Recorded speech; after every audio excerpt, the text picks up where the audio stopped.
NU didirikan itu untuk mengantisipasi berkembangnya faham Wahabi yang ketika itu berada di Saudi Arabia.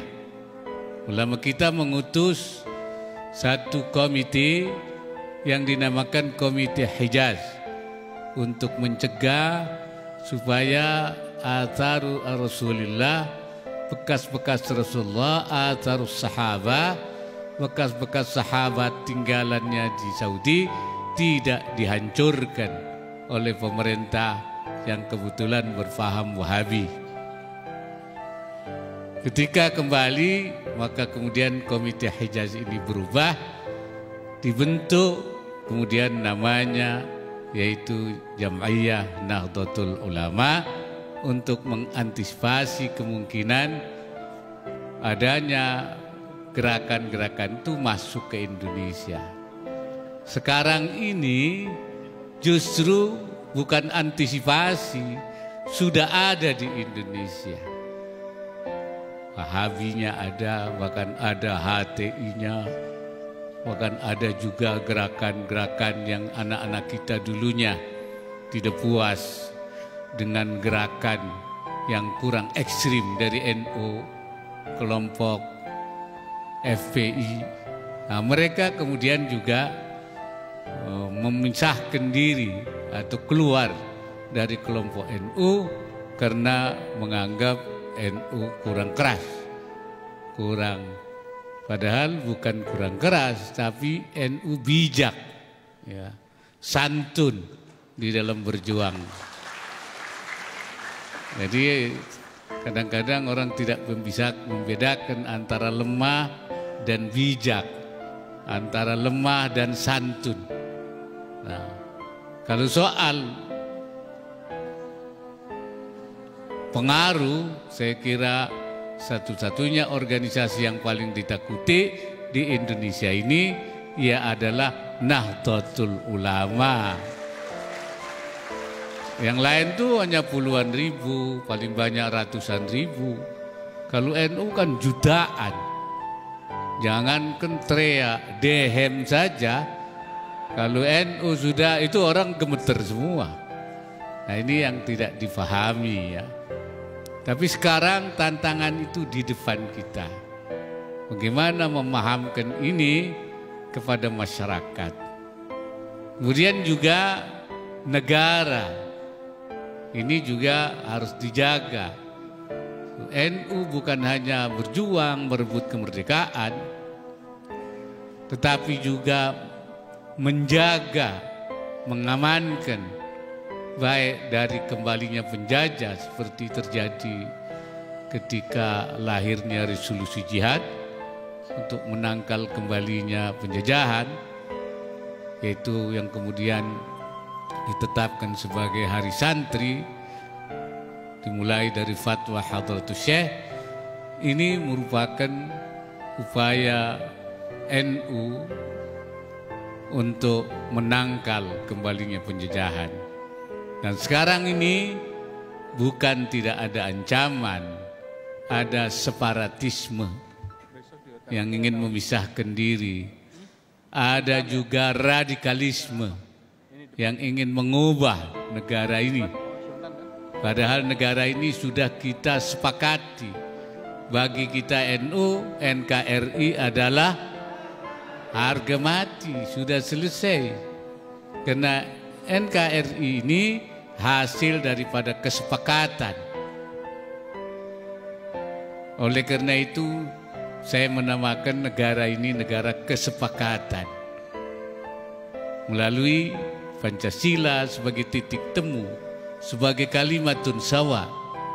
Undang-Undang 45 sebagai kesepakatan, ittifaqat wataniyah, kesepakatan nasional, ittifaqat akhawiyah, kesepakatan sama saudara sebangsa. Makanya Indonesia adalah negara kesepakatan. Ada yang menyebutnya sebagai Darus Suluh, ada yang menyebutnya Darul Ahdi Wasyahada. Saya lebih suka menyebutnya Darul Mitsaq. Karena apa? Karena memang ada ayat yang berbunyi fa in kana bainakum wa bainahum mitsaqun fadiyatun musallamatun ila ahlihi.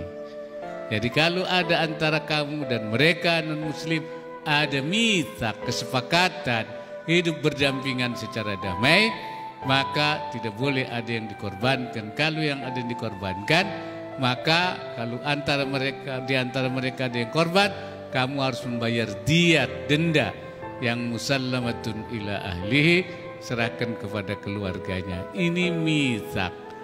Kan Rasulullah di Madinah juga pernah membuat mitsak Madinah.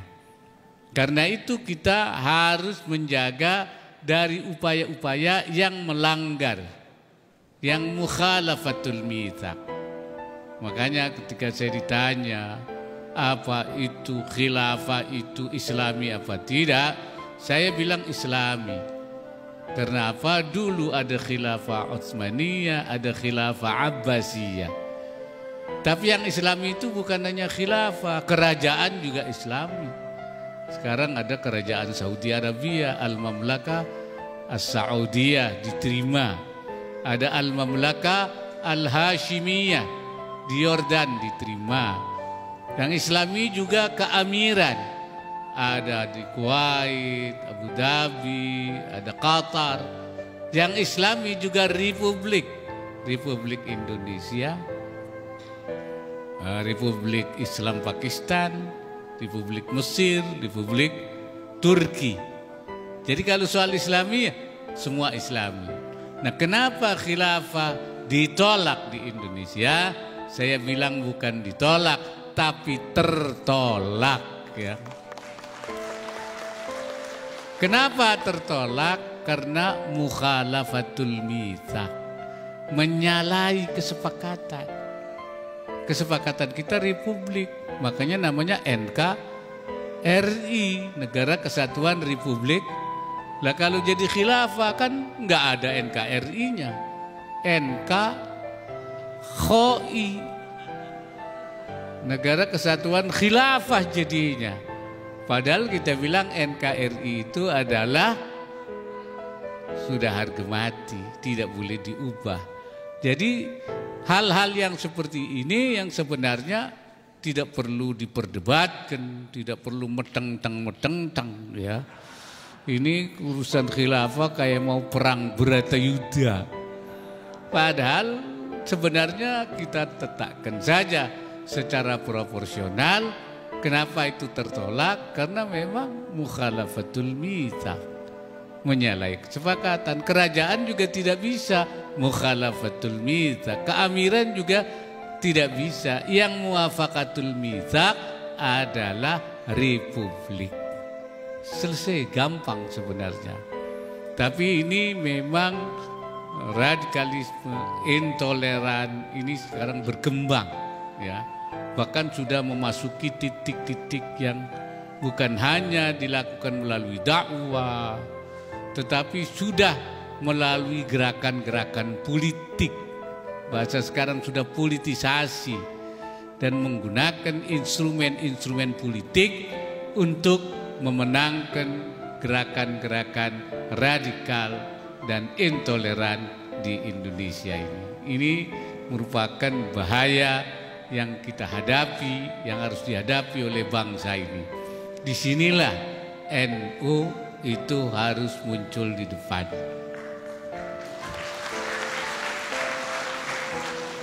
Dan kita kan sudah mengatakan dalam Yalal Watan itu, Indonesia negeriku, engkau panji martabatku. Siapa yang datang mengancammu kan binasa, ya karena akan berhadapan dengan NU.